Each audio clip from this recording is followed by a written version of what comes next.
नमस्कार दोस्तों, मैंने एक वीडियो बनाया था जिसमें मैंने कहा था कि एनएलपी क्या है और एनएलपी की बेनिफिट्स क्या है।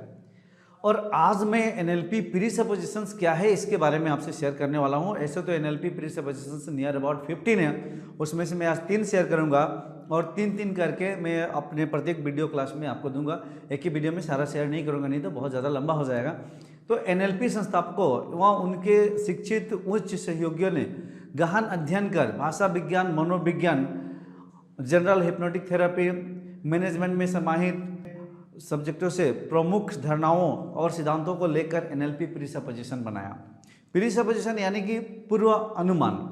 उन लोगों ने इसे इसीलिए पूर्व अनुमान कहा क्योंकि ये एक प्रकार का बिलीफ्स है और इन लोगों ने इस बिलीफ्स को पहले जीवन में अप्लाई करके देखा, लोगों को जीवन में अप्लाई करके देखा, जिसका रिजल्ट था वो माइंड ब्लोइंग था, एट द पीक पे था, आउटस्टैंडिंग था। इसीलिए उन लोगों ने एनएलपी प्रीसपोजिशन इसका नाम दिया। तो एनएलपी प्रीसपोजिशन को आप सिंपल तरीका से समझिए कि ये एक सफलता की मॉड्यूल है और एक्सीलेंट है। तो चलिए स्टार्ट करते हैं। पहला है map is not the territory. यहाँ पर मैप का अर्थ है आपकी सोच, आपके विचार, और टेरिटरी का अर्थ है वास्तविकता। विख्यात पुलिस गणितज्ञ अल्फ्रेड कोर्सबस्की ने इसे प्रतिपादित किया था और उन्होंने कहा था कि विचार पूरी तरह से सत्य को परिभाषित नहीं करता है और विचार केवल एक मानचित्र के समकक्ष है। ठीक उसी प्रकार जैसे कि कोई भी देश के मानचित्र में समाहित अन्य राज्यों की पॉपुलेशन, वहाँ के लोगों की हाव भाव, चाल, वातावरण, क्लाइमेट जो भी है, वो पूरी तरह से मानचित्र परिभाषित नहीं करता है सत्य को। दूसरे तरीके से आपको मैं समझा सकता हूँ जो कि और आसान है आपको समझने के लिए दोस्तों। जैसे मान लीजिए कि आपके पास इंडिया की मैप है, this is the map, it is not the territory, और इस मैप पे आप गाड़ी नहीं चला सकते हैं, यू कैन नॉट वॉक। और you can say that menu is not the food, menu एक मैप है, फूड इज द रियलिटी, वो वास्तविकता है।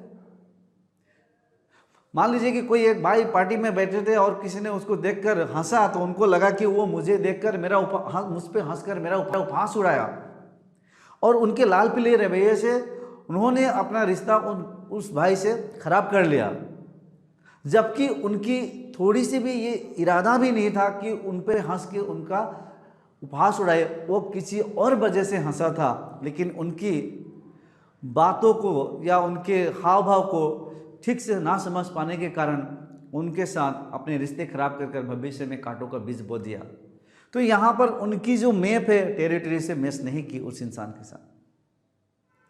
दोस्तों ठीक इसी तरह से शायद बहुत सारे लोग अपने पास्ट में कुछ काम किए और उस काम में अगर वो फेल हो गए तो उनकी एक मैप बन गई है और वह काम फिर दोबारा करना चाहते हैं, तो उनको लगता है कि मैं ये कर नहीं पाऊंगा, but it is just the map, आपके पास्ट फेलियर की एक मैप है। This is not the reality. आप फिर से कीजिए, आप फिर से सफल हो सकते हैं। या बहुत सारे लोग रिलेशनशिप में अपने एक मैप किसी एक व्यक्ति के प्रति ऐसा बना लेते हैं कि वह व्यक्ति मुझे पसंद नहीं करता है, मेरे बारे में अच्छा नहीं सोचता है, वह मेरे बारे में क्रिटिसाइज करते रहता है, मेरा उन्नति नहीं चाहता है, मेरा भलाई देखकर उसको जेलसी होती है। सो दोस्तों ये मात्र आपका मैप हो सकता है, रियलिटी कुछ और हो सकता है, उस व्यक्ति का मैप कुछ और हो सकता है, टेरिटरी कुछ और हो सकता है। तो देखिए रिश्ते में आप अगर इस तरीका का मैप जो बना के रखें, केवल मात्रा आपका मैप हो सकता है, सामने वाला व्यक्ति या जिस भी व्यक्ति के प्रति आपका मैप है that can not be the reality. और खास बात है कि लोग वास्तविकता से ज़्यादा अपनी सोच को महत्व देते हैं। यही तो प्रॉब्लम है पूरी दुनिया में, क्योंकि वो अपनी सोच को ज़्यादा महत्व देते हैं वास्तविकता से ज़्यादा, रियलिटी से ज़्यादा। ओके दोस्तों, मैं इस पॉइंट पे इतना ही बोलूँगा। नेक्स्ट पे चलते हैं। सो नेक्स्ट प्रिसपोजिशन है एक्सपीरियंस हैज ए स्ट्रक्चर।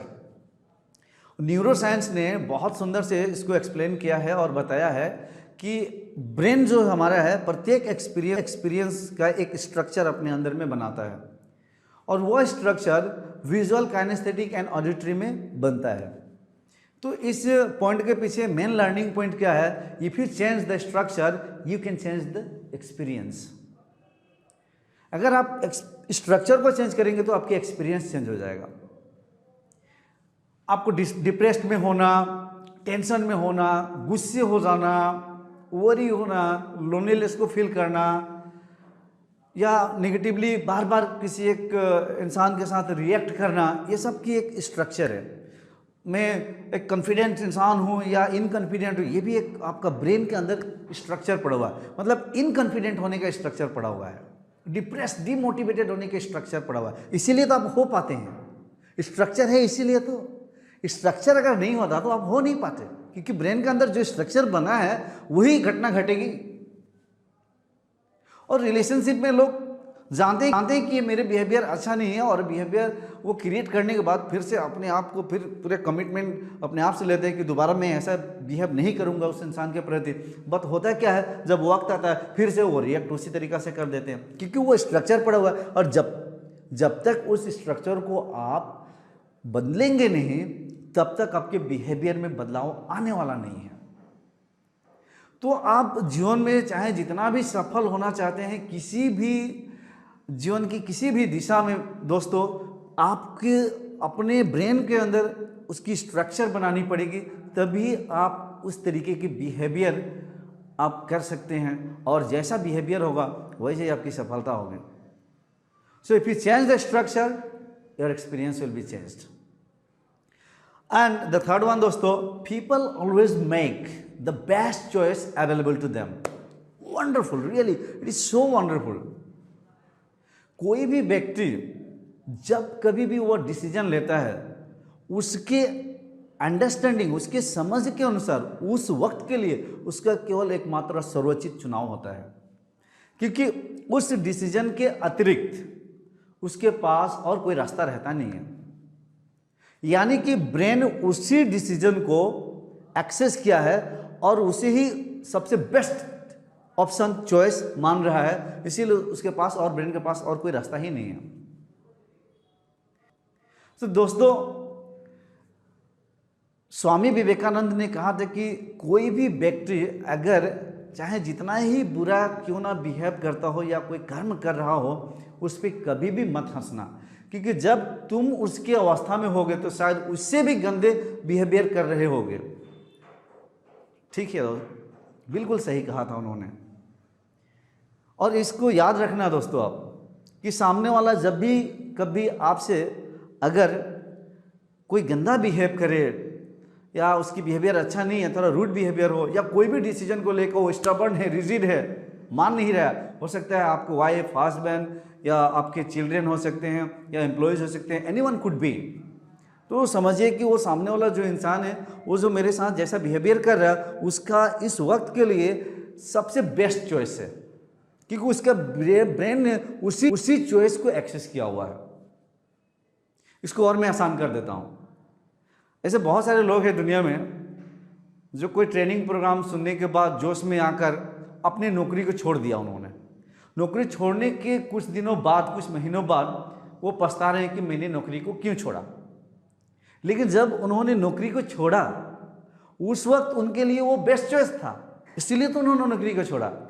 क्योंकि ब्रेन तभी एक्ट करता है जब सोचता है कि this is the best choice only, यही तो this is the best choice. जब वो सोचता है कि यही बेस्ट चॉइस है, तभी ब्रेन वो बिहेवियर क्रिएट करता है। तो इसके पीछे यही लर्निंग है कि जब भी कोई भी इंसान आपसे कोई बुरा व्यवहार करे, तो आप सोचें कि उसके लिए ये केवल मात्र उसका ब्रेन ने इसको बेस्ट चॉइस माना है, इसीलिए इस तरीके का बिहेवियर आपके साथ वो क्रिएट कर रहा है।